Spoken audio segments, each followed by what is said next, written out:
ఆదికాండము 41వ అధ్యాయం. 2 ఏండ్లు గడిచిన తరువాత ఫరో ఒక కల కనెను. అందులో అతడు ఏటి దగ్గర నిలిచి ఉండగా చూపునకు అందమైనవియు బలిసినవియునైన 7 ఆవులు ఏటిలో నుండి పైకి వచ్చుచు జమ్ములో మేయుచుండెను. వాటి తరువాత చూపునకు వికారమై చిక్కిపోయిన మరి 7 ఆవులు ఏటిలో నుండి పైకి వచ్చుచు ఏటియొడ్డున ఆ ఆవుల దగ్గర నిలుచుండెను. అప్పుడు చూపునకు వికారమై చిక్కిపోయిన ఆ ఆవులు చూపునకు అందమై బలిసిన ఆవులను తినివేయుచుండెను.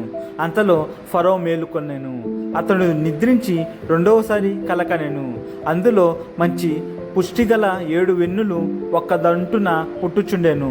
మరియు తూర్పు గాలి చేత చెడిపోయిన 7 పీల వెన్నులు వాటి తరువాత మొలిచెను. అప్పుడు నిండైన పుష్టిగల ఆ 7 వెన్నులను ఆ పీల వెన్నులు మృంగివేసెను. అంతలో ఫరో మేలుకొని అది కల అని గ్రహించెను. తెల్లవారినప్పుడు అతని మనస్సు కలవరపడెను గనుక అతడు ఐగుప్తు శకునగండ్రనందరినీ అక్కడి విద్వాంసులనందరినీ పిలువనంపి ఫరో తన కలలను వివరించి వారితో చెప్పెను. గాని ఫరోకు వాటి భావము తెలుపుగల వాడెవడునూ లేకపోయెను. అప్పుడు పానదాయకుల అధిపతి, నేడు నా తప్పిదములను జ్ఞాపకము చేసుకొనుచున్నాను. ఫరో తన దాసుల మీద కోపగించి నన్నును భక్ష్యకారుల అధిపతిని మా ఉభయులను రాజసంరక్షక సేనాధిపతి ఇంట కావలిలో ఉంచెను. ఒక రాత్రి నేను అతడు మేమిద్దరము కలలు కంటిమి.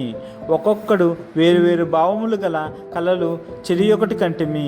అక్కడ రాజసంరక్షక సేనాధిపతికి దాసుడై ఉండిన ఒక హెబ్రీ పడుచువాడు మాతో కూడా ఉండెను. అతనితో మా కలలను మేము వివరించి చెప్పినప్పుడు అతడు వాటి భావమును మాకు తెలిపెను. ఒక్కొక్కని కల చొప్పున దాని భావమును తెలిపెను. అతడు మాకు ఏ భావము తెలిపెనో ఆయా భావముల చొప్పున జరిగెను. నా ఉద్యోగము నాకు మరలా ఇప్పించి భక్ష్యకారుని వేలాడదీయించనని ఫరోతో చెప్పగా ఫరో యోసేపును పిలువనంపెను. కాబట్టి చెరసాలలో నుండి అతని త్వరగా రప్పించిరి. అతడు క్షౌరము చేయించుకొని మంచి బట్టలు కట్టుకొని ఫరో యొద్దకు వచ్చెను. ఫరో యోసేపుతో, నేనొక కల కంటిని, దాని భావమును తెలుపుగల వారెవరునూ లేరు. నీవు కలను విన్న ఎడల దాని భావమును తెలుపగలవని నిన్ను గూర్చి వింటినని అతనితో చెప్పినందుకు యోసేపు, నా వలన కాదు, దేవుడే ఫరోకు క్షేమకరమైన ఉత్తరమిచ్చునని ఫరోతో చెప్పెను. అందుకు ఫరో, నా కలలో నేను ఏటి ఒడ్డున నిలుచుంటిని. బలిసినవియు చూపునకు అందమైనవియు నైనా 7 ఆవులు ఏటిలో నుండి పైకి వచ్చి జమ్ములో మేయుచుండెను.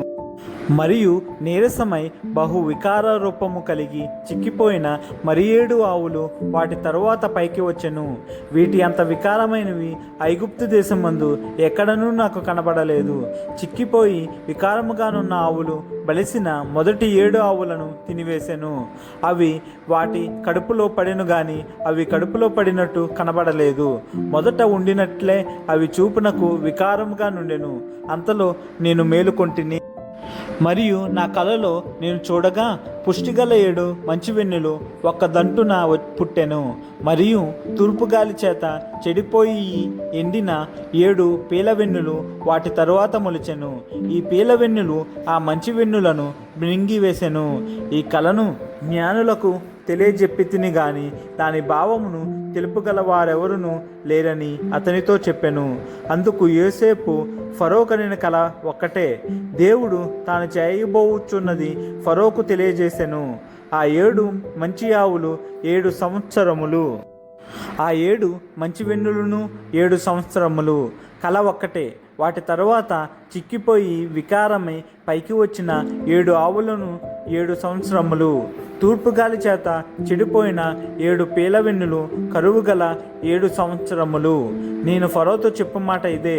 దేవుడు తాను చేయబోచున్నది ఫరోకు చూపించెను.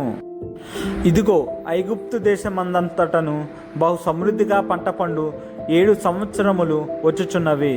మరియు కరువు గల 7 సంవత్సరములు వాటి తరువాత వచ్చును. అప్పుడు ఐగుప్తు దేశమందు ఆ పంట సమృద్ధి యావత్తును మరువబడును. ఆ కరువు దేశమును పాడు చేయును. దాని తరువాత కలుగు కరువు చేత దేశమందు ఆ పంట సమృద్ధి తెలియబడకపోవును. ఆ కరువు మిక్కిలి భారముగా నుండును. ఈ కార్యము దేవుని వలన నిర్ణయింపబడి ఉన్నది, ఇది దేవుడు శీఘ్రముగా జరిగించును. అందుచేతనే ఆ కళ ఫరోకు రెట్టింపబడెను.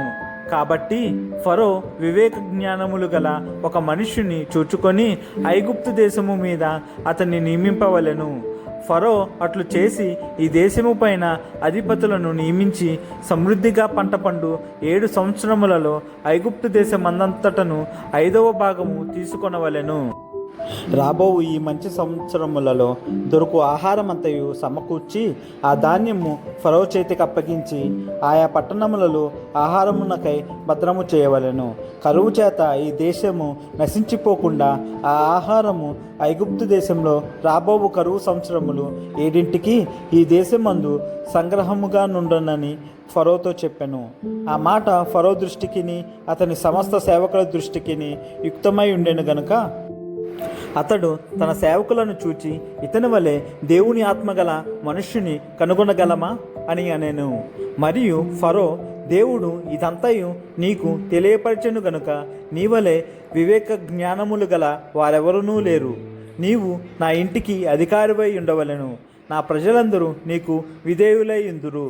సింహాసన విషయంలో మాత్రమే నేను నీకంటే పైవాడనై ఉందునని యోసేపుతో చెప్పాను. మరియు ఫరో, చూడుము, ఐగుప్తు దేశం అంతటి మీద నిన్ను నియమించి ఉన్నానని యోసేపుతో చెప్పెను. మరియు ఫరో తన చేతినున్న తన ఉంగరము తీసి యోసేపు చేతిని పెట్టి సన్నపు నారబట్టలు అతనికి తొడిగించి అతని మెడకు బంగారు గొలుసు వేసి తన 2వ రథము మీద అతన్ని నెక్కించెను. అప్పుడు వందనము చేయుడని అతని ముందర జనులు కేకలు వేసిరి. అట్లు ఐగుప్తు దేశమంతటి మీద అతన్ని నియమించెను.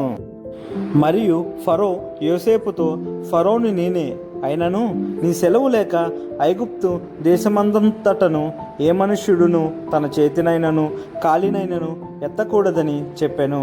మరియు ఫరో యోసేపునకు జప్నత్పనేహు అను పేరు పెట్టి అతనికి ఓను యొక్క యాజకుడైన పోతీఫెర కుమార్తెయగు ఆసేనతు నిచ్చి పెండ్లి చేసెను. యోసేపు బయలుదేరి ఐగుప్తు దేశమందంతటా సంచరించెను. యోసేపు ఐగుప్తు రాజైన ఫరో ఎదుట నిలిచినప్పుడు 30 సంవత్సరముల వాడై అప్పుడు యోసేపు ఫరో ఎదుట నుండి వెళ్ళి ఐగుప్తు దేశమందంతటా సంచారము చేసెను. సమృద్ధిగా పంట పండిన 7 సంవత్సరములలో భూమి బహు విరివిగా పండెను. ఐగుప్తు దేశమందున్న 7 సంవత్సరముల ఆహారమంతయు అతడు సమకూర్చి ఆయా పట్టణములలో దాన్ని నిలువ చేసెను. ఏ పట్టణము చుట్టూ నుండు పొలము యొక్క ధాన్యము ఆ పట్టణమందే నిలువ చేసెను. యోసేపు సముద్రపు ఇసుక వలె అతి విస్తారముగా ధాన్యము పోగు చేసెను. కొలుచుట అసాధ్యమాయెను గనుక కొలుచుట మానివేసెను. కరువు సంవత్సరములు రాకమునుపు యోసేపుకిద్దరు కుమారులు పుట్టిరి. ఓను యొక్క యాజకుడైన పోతీఫర కుమార్తెయగు ఆసేనతు అతనికి వారిని కనెను. అప్పుడు యోసేపు, దేవుడు నా సమస్త బాధను నా తండ్రి ఇంటి వారినందరినీ నేను మర్చిపోనట్లు చేశానని చెప్పి తన జ్యేష్ఠ కుమారునికి మనష్షే అను పేరు పెట్టెను. తరువాత అతడు, నాకు బాధ కలిగిన దేశమందు దేవుడు నన్ను అభివృద్ధి పొందించెనని చెప్పి 2వ వానికి ఎఫ్రాయిము అను పేరు పెట్టెను. ఐగుప్తు దేశమందు సమృద్ధిగా పంట పండిన సంవత్సరములు గడచిన తరువాత యోసేపు చెప్పిన ప్రకారము 7 కరువు సంవత్సరములు ఆరంభమాయెను గాని ఐగుప్తు దేశమందంతటను ఆహారం ఉండెను. ఐగుప్తు దేశమందంతటను కరువు వచ్చినప్పుడు ఆ దేశస్థులు ఆహారము కోసము ఫరోతో మొరపెట్టుకొనిరి.